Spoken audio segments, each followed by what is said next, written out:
Hello everyone, welcome back. In today's video, we've got another newsroom review here to discuss. In today's video, we're looking at some signings from our past couple of days, some injury updates, news updates, a couple of waiver updates, some very interesting pieces of news, and we've got some trade rumors involving the Flames, Sens, and Flyers, which are all the updates regarding all of these teams coming up right now.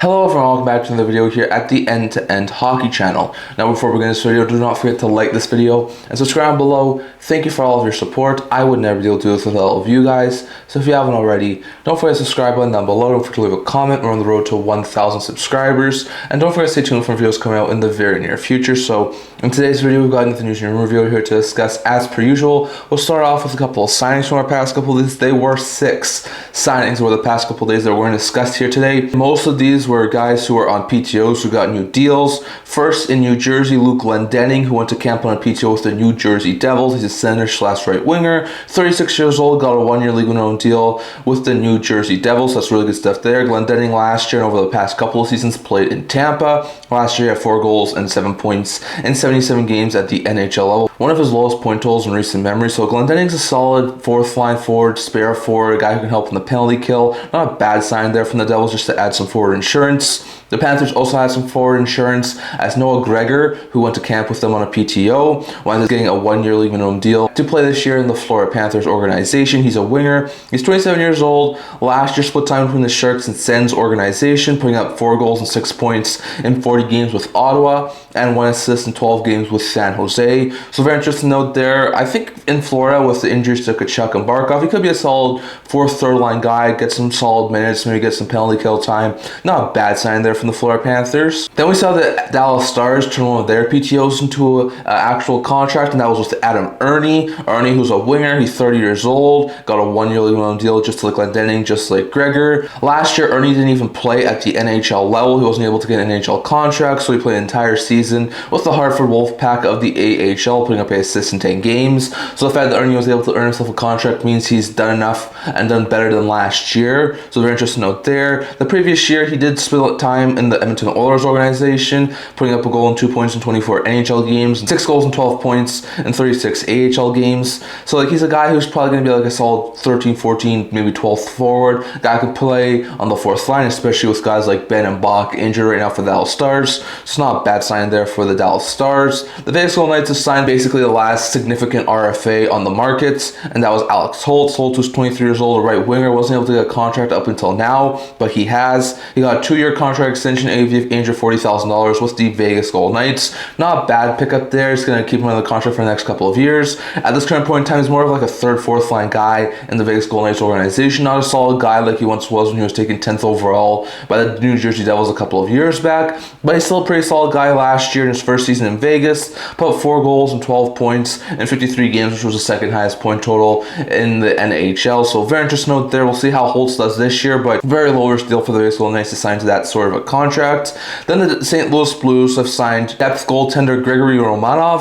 Romanov's a goaltender. He's 25 years old. Spent last year with the San Jose Sharks organization. Got a small stint at the NHL level. He gets a 1-year league minimum deal. So with the Blues losing Colton Ellis on waivers to the Buffalo Sabres, need just some more added goalie depth. So Romanov can provide that. Last year, he played in 8 games at the NHL level for the San Jose Sharks, putting up a 3.89 GAA and 877 save percentage, but did have a 3.1 GAA and 905 save percentage in 21 AHL games. So didn't look half bad at the AHL level, and I think going forward, he should be a solid 3rd, 4th stringer for the St. Louis Blues going forward. So very interesting note there. And the last signing here was in the Edmonton Oilers organization. During intermission yesterday between the Edmonton Oilers and the Calgary Flames, Elliotte Friedman mentioned that Jack Roslovic and the Edmonton Oilers, who he had once turned down an offer from, once again talking about a contract. And then I think just as the 3rd period started between Edmonton and Calgary, it was announced Jack Roslovic has signed a 1-year, $1.5 million deal with the Edmonton Oilers. So the top UFA on the market winds up going to Edmonton. So very interesting to note there.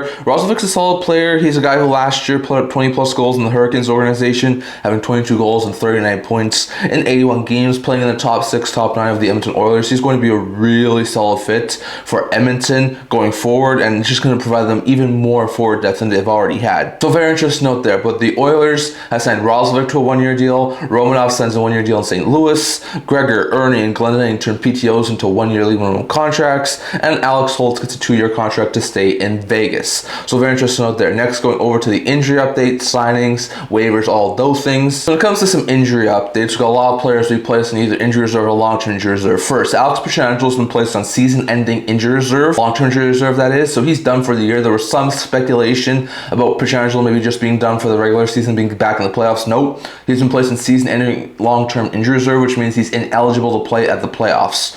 So very interesting note there, but Pietrangelo's season is done, as most people did expect, and we'll have to wait and see where the Vegas Golden Knights go after this upcoming season, but very interesting note there. Jamie Benn was placed in long-term injury reserve with that lung injury, so it's going to give the Stars a little bit of cap flexibility, not a bunch, but at least enough to call out a player or two, so not too surprising there. Oscar Sundqvist out week to week with a lower body injury for the St. Louis Blues, so Sundqvist is a solid fourth liner, spare forward. That's a bad blow there. He's going to be out for the next little while. Probably will only miss a couple of games, but still it's not overly great news there for St. Louis. Jack Thompson, the Sharks organization, was placed on injury reserve with an undisclosed injury. It's not very clear how long he's going to be out for, but to see him be placed on injury reserve, he's probably going to be out for at least a couple of games, so bad blow there for the Sharks. Zach Hyman has been placed on long-term injury reserve with the wrist injury, so that's bad blow there for Edmonton. He's probably not going to return until late October, early November, so not overly great news there for the Edmonton Oilers. Nico Sturm has a back injury, and Matt Zuccarello has a lower body injury, are both placed in injury reserve. It sounds like Marco Sturm's going to be out for a longer period of time, which isn't overly great news there for the Wild.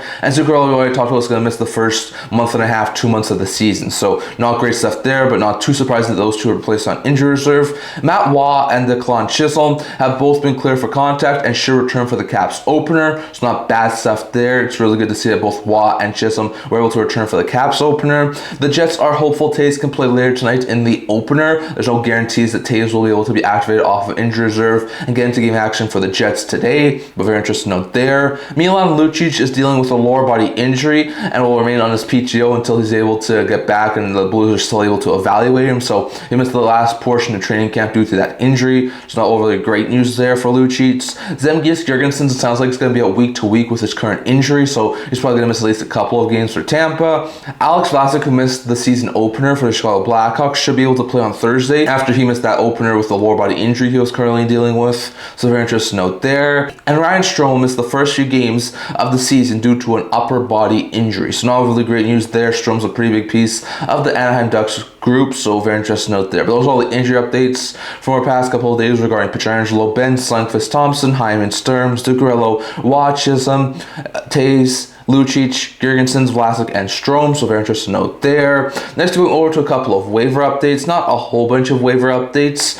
Ville Husso, Alex Georgiev, Jaaska, who started the season on season opening injury reserve, Kevin Rooney, and Jeremy Davies were all placed on waivers on Tuesday, so very interesting note there. Husso was basically the third stringer in the Anaheim Ducks organization. Georgiev, after the acquisition of Colton Ellis on waivers, was bumped down to be a third stringer, so he was placed on waivers. Jaaska, who had a couple stints last year at the NHL level, started on season opening injury reserve, and because of that, the Canes just wanted to start him at the AHL level. Kevin Rooney, who just signed a new deal, and Jeremy Davies, who just signed a new deal, were both placed on waivers after signing their new deals with Utah and Vegas respectively, and all of those guys did wind up clearing. And then yesterday we saw Gregory Romanov be placed on waivers after St. Louis signed him, so not too surprised there. He wasn't going to be an NHL level goaltender with Binnington and Hofer ahead of him, and I think there's a very likely chance he will clear. So those are all the waiver updates from the past couple of days. Is Husso, Georgiev, Jaaska, Rooney, and Davies clear, and Romanov's on waivers. A couple of interesting call-up options and things when it comes to some teams. The Ducks have recalled Wash from the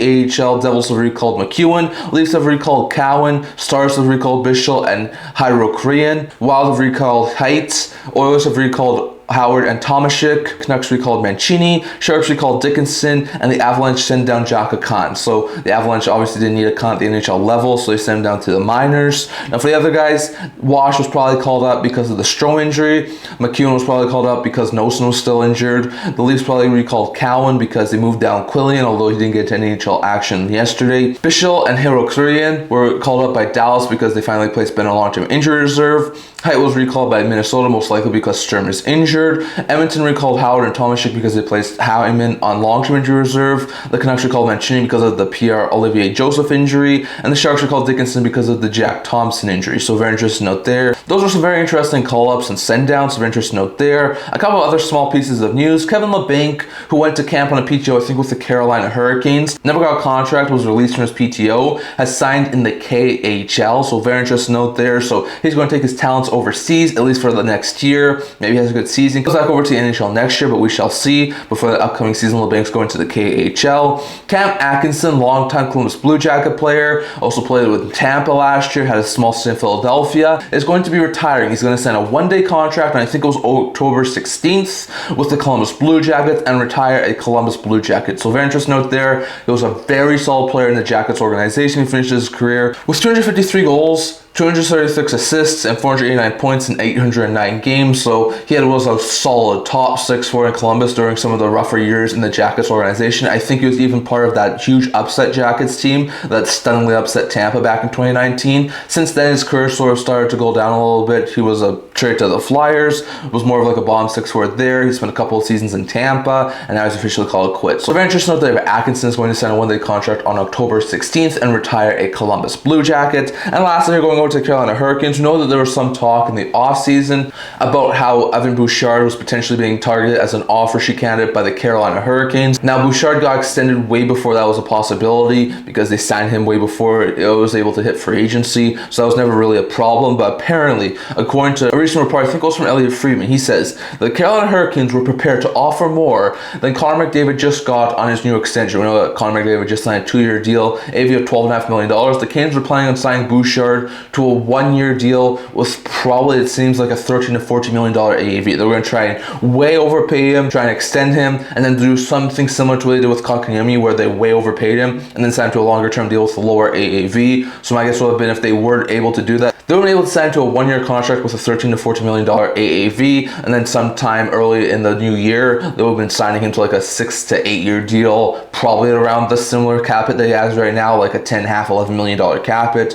So very interesting note there, but also something that's interesting to note was that any player who signed an offer sheet $11+ million would have had to give up their next 4 first-round picks. So the Carolina Hurricanes were prepared, apparently, to give up 4 first-round picks in order to get Evan Bouchard. So very interesting note there. It never happened. Bouchard's going to be with the Edmonton Oilers for the next couple of years, but very interesting note there that the Carolina Hurricanes were prepared to offer Bouchard big money. So very interesting note there. But those are all the waiver updates, roster movement, injuries, and other pieces of news from our past couple of days. Next, going over to some trade rumors. So we got a couple of trade rumors here to talk about. We're going to start with the Philadelphia Flyers. So first, with the Flyers, Elliotte Friedman recently, I think it was in his 32 Thoughts article, he did another one recently. He's going to start trying to do a little bit more of them this year. So we're going to talk about some of the things that he says on those articles. And he mentioned that the Philadelphia Flyers are a team who is checking around the NHL for defensive help. Now, Friedman says that we should not expect a whole bunch of movement in the early stages of the season. He doesn't expect there to be a ton of early season trades this upcoming season, but he says the Flyers, our team, was definitely heavily checking on the defensive market. Now, we know that this team is banged up on the blue line. York, at least for our first few games, is going to be out of the season. Ristolainen's going to miss the first, I think, couple of weeks, might even be a month or two of the season due to an injury. So with all those injuries, that's forced them to put guys like Adam Ginning, Noah Juulsen, and Dennis Gilbert to be regulars at the NHL level. So very interesting note there, but I can see why the Flyers will want some more defensive upgrades, like not even just because they're banged up, but also they don't have the greatest of blue lines. So if they could find something like a younger type defenseman who can play third pair minutes, maybe eventually grow into like a solid second pair defenseman, I think they'll be open to doing that. Now, I'm not sure who they could try and acquire at this point in time. Like, I don't think they're going to be giving up huge assets to go after Anderson or Carlson. I think they'd probably be going after some lower end guys, maybe on like cheaper contracts, maybe not having greatest of stints at their current clubs. Like a guy like Max Gannett in Ottawa comes to mind as a potential guy who could be like a change of scenery type candidate. There's probably a couple other guys that I'm forgetting too, but we shall wait and see on that. So very interesting that they were keeping on the Philadelphia Flyers. If there was a couple of smaller trades that happened at the beginning of the season, expect Philadelphia to potentially be involved in one of them, trying to add some more defensive help. So keep your eye on that. Next, going over to Darren Dreger, he mentions that it would take right now a massive overpayment to acquire Nazem Kadri from the Calgary Flames. Now, the Flames are still a team who thinks that they can be a playoff team, and they completely don't want to sell off a whole bunch of pieces. Now, I think towards the deadline, if they're hovering around the playoff mark, Anderson is definitely going to be a guy who comes up in trade rumors because he's a penny UFA, that he doesn't seem to want to sign an extension in Calgary. So I think that's sort of a different situation. But Kadri's a very interesting name. Dreger says that there will be a lot of teams who have some major interest in Kadri, even Canadian teams such as the Habs, the Maple Leafs, and the Canucks, who could all use a solid second-line center. But he says that the Flames, unless they completely tank off and look terrible, then maybe they reconsider it. But right now, it would take a massive overpayment to acquire Nazem Kadri out of the Calgary Flames organization. So Kadri, I think, signed for 3 or 4 more seasons at $7 million cap hit. He's been a really solid second-line center over the past couple of years in the Flames organization. Been one of the few bright spots in Calgary over the past couple of years. So I can see why there would be some teams out there who would have some major interest in him. I'm just not overly sure if that would be the right fit for the Calgary Flames at this point in time. Like I said, if they're not looking overly good come the trade deadline, I think they will consider it, and maybe it wouldn't be as big of an overpayment as they would have to give up at this current point in time. But it seems like Calgary really does like Nazem Kadri, and I would take a massive offer to pry him out of Calgary. So very interesting out there, but do not expect Nazem Kadri to get moved in the very near future by the Calgary Flames. So very interesting out there. And lastly, going over to the Ottawa Senators. Once again, back in his article, Elliotte Friedman was talking about who maybe would be the biggest surprise when it comes to potentially adding pieces at the trade deadline this year. And he mentions the Ottawa Senators. He says that the Senators are a team who is very likely to make some bold moves at this year's trade deadline. He says that this team just made the playoffs and they're trying to, at this point in time, go for it. So we shall wait and see. Like, this team didn't make too many moves in the offseason. They added Spence as a solid third pair right shot defenseman. They added a couple of depth forwards, but they didn't really do a whole bunch. So I would expect if they were to try and add someone, it would probably be on the forward group. I think if they were to add one more legit top 9 forward, even if it's just a rental, it would be a smart move there for Ottawa. I think their defense after the addition of Spence is actually quite good.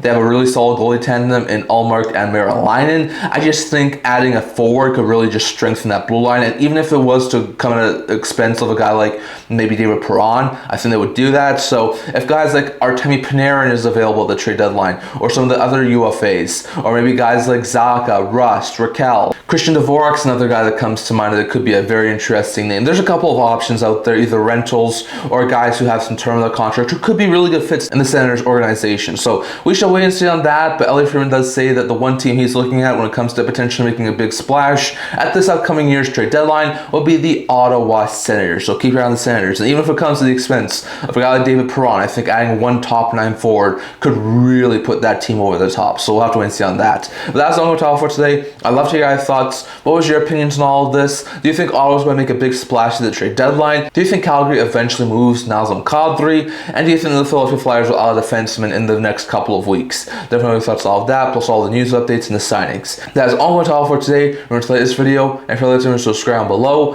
Thank you for all of your support. I would never be able to without all of you guys. So if you haven't already, don't forget to subscribe button down below. Don't forget to leave a comment. We're on the road to 1,000 subscribers. Don't forget to tune for videos coming out in the very near future. I also have a blog, Talking News, Rumors, Analysis, so for that, so check that out. It'll be inside the description below. Can't wait to see you guys all for the next video. See you guys soon.